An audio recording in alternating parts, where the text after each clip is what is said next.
Olá, trompetista. Tudo bem? Meu nome é Flávio Gabriel e eu sou professor de trompete da Universidade Federal do Rio Grande do Norte. Nesta aula, nós iremos falar sobre o repertório para trompete.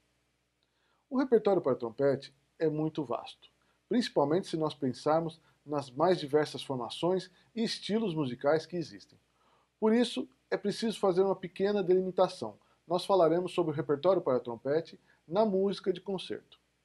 Ainda assim, continua sendo um repertório muito vasto e mesmo que essa aula tivesse várias horas de duração, nós não conseguiríamos abordar todo esse repertório. Portanto, teremos uma espécie de panorama, uma apresentação breve sobre algumas das principais obras do nosso instrumento ao longo da história. Começo apresentando o repertório para trompete na música de concerto a partir do período barroco.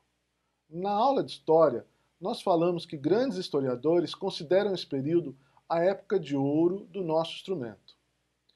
O trompete sempre esteve muito associado à questão dos serviços militares, mas nesse período surge um outro tipo de trompetista. E aí temos então os trompetistas de guerra e os trompetistas musicais. Esses trompetistas eles desenvolveram um domínio do registro agudo e extremo agudo e também passaram a ter uma sonoridade mais contida e suave, e logo foram aceitos dentro das salas de concertos e passaram a ser considerados instrumentistas solistas. Grandes compositores desse período escreveram obras para trompete solo e também usaram o trompete com uma participação significativa dentro de suas obras orquestrais. No repertório solo, nós podemos destacar o concerto de George Philipp Telemann em Ré maior, o concerto de Leopold Mozart também em Ré maior, o concerto duplo para dois trompetes de Antônio Vivaldi em Dó maior e o concerto número 2 de Brandemburgo de Johann Sebastian Bach para flauta, violino, oboé e trompete. Em Bach, podemos destacar praticamente toda a obra orquestral. O trompete está em destaque em praticamente toda a obra orquestral de Bach. Podemos citar os exemplos do Oratório de Natal, Oratório de Páscoa, Magnificat, Missa em Si menor e inúmeras cantatas onde o trompete aparece com muita proeminência. No período clássico, nós devemos ser eternamente gratos ao trompetista Anton Weidinger. Anton Weidinger desenvolveu um trompete de chaves que permitia cromatismos.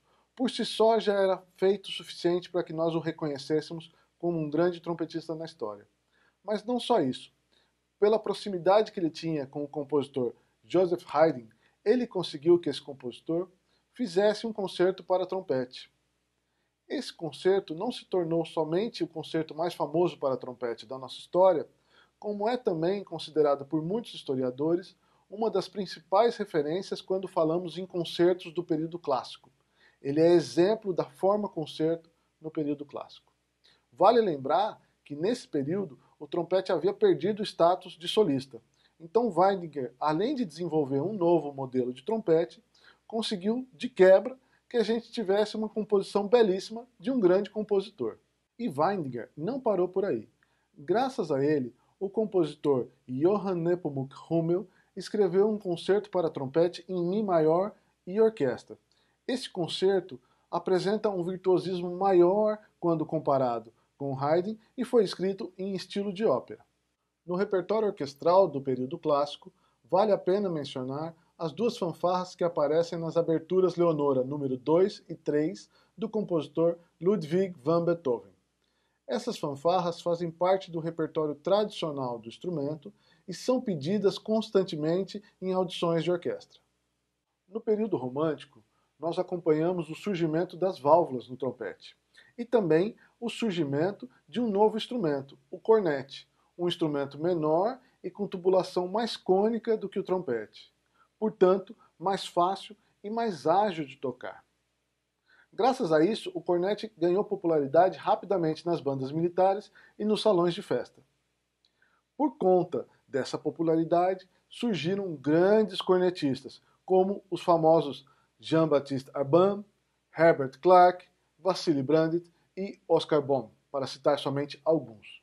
Infelizmente, no período romântico, nós não encontramos compositores tão significativos como aqueles que haviam escrito para o trompete solo no passado, como Haydn, Bach, Telemann, dentre outros. Nesse período, o repertório para cornete solo foi composto pelos mesmos cornetistas citados anteriormente. Vale a pena mencionar Carnaval de Veneza, Fantasia Brilhante, Norma, de Jean-Baptiste Arban, O Debutante, de Herbert Clark, as peças de concerto de Wassily Brandt, a peça de concerto número 1 e peça de concerto número 2, e o concerto em Mi menor de Oscar Bonn. Já no repertório orquestral, nós temos diversos compositores que voltam a dar destaque ao trompete dentro da orquestra. Vale a pena citar as obras de Strauss, como Vida de Herói, Sinfonia Alpina, Doméstica, e as sinfonias de Mahler, praticamente todas, mas com atenção especial à terceira, à quinta e à sétima sinfonia. Trompetistas como Louis Armstrong, Rafael Mendes e Harry James contribuíram muito para a popularização do trompete no século XX. A influência do jazz é notável nos concertos após a Segunda Guerra. A gente deve citar o concerto de Henri Tomasi, de 1948, o Concertino para trompete, piano e orquestra, de André Jolivet, também de 1948. Em 1950, temos Alexander Aratunian escrevendo um concerto para trompete.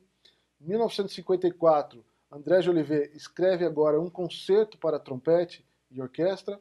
E em 1955, temos Bernard Zimmermann e um concerto para trompete e orquestra também. Desses concertos, Aratunian era aquele com uma linguagem mais convencional e também com uma técnica mais acessível, né? Ele acabou se tornando, após o concerto de Haydn, o concerto mais popular para trompete até hoje. O grau de dificuldade desses concertos citados era tamanho que, em 1988, o historiador Edward Tarr escrevia em seu livro O Trompete que os concertos de Jolivet, Tomasi e Zimmermann exibiam o mais alto nível técnico que a geração dele foi capaz de tocar. Hoje em dia, esse repertório já é tocado por estudantes em diversos países, seja para entrada em conservatórios, conclusão de cursos de bacharelado ou mesmo nas primeiras fases de concursos internacionais. No repertório orquestral, vale a pena citar as obras de Stravinsky, como Sagração da Primavera e Petrushka, as sinfonias de Shostakovich, em especial a número 1, e o nosso compositor brasileiro, Heitor Villa-Lobos, com um antológico solo na obra Choros 10. Agora, antes de apresentar as obras mais recentes compostas para trompete, vale a pena mencionar obras significativas compostas nas últimas décadas do século XX.